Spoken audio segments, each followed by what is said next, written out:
There are plenty of people still today that are working on projects that no one knows what they're working on.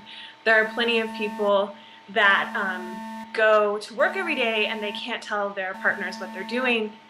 Moreover, there are plenty of things that governments are doing that civilians have no idea what they're doing.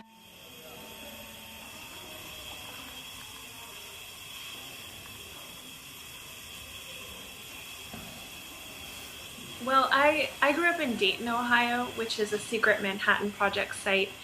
It's a lesser known Manhattan Project site. So Los Álamos is a secret Manhattan Project site. They're building the atomic bomb, Manhattan Project being the creation of the atomic bomb.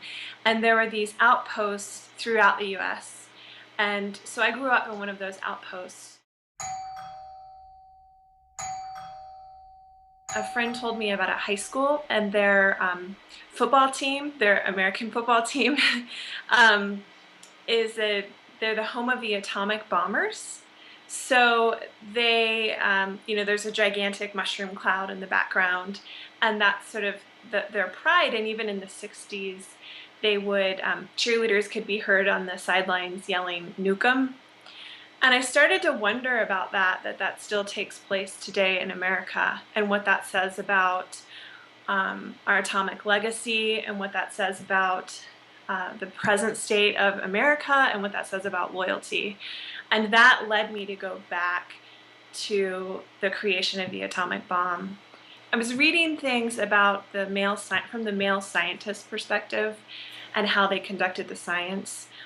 But it wasn't until I accessed work by female scientists that I realized that there was this domestic side of the story. I came across a female scientist's memoir, and she was describing the science behind the project, and she was very pro-nuclear bomb. And so her book really is she's trying to make an argument for why it was a really great idea that the bombs were used. But in the background of that, on 2 separate occasions, she mentions that her mentor was Enrico Fermi, and she talks about Enrico and her relationship with Enrico, but she mentions that Enrico Fermi's wife, Laura, never really seemed to like her. And she comes back to it later, and I don't think that she never really addresses it. It's not a primary concern of the book, but that became a generative space for me, because I realized that was the voice that we hadn't heard. Who were these women?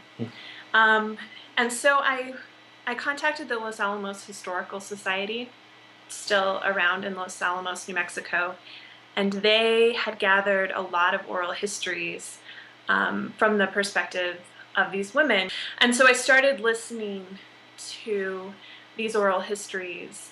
They would be asked things like, what was life like for you at Los Álamos? And they would immediately move from the I to the we perspective.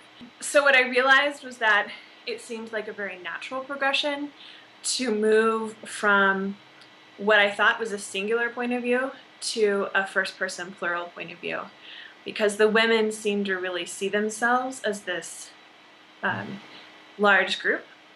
But it was more than that, because I think in any way that we see ourselves as part of a large group, there's both power in that, there's power in number, and there is anonymity in number, and there is a loss of identity in number.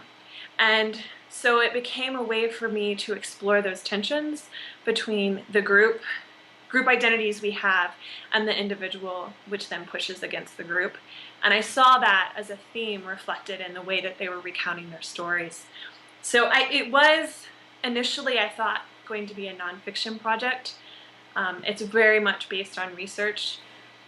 I don't really make much up, but the women aren't alive, most of them, so I couldn't ask follow-up questions.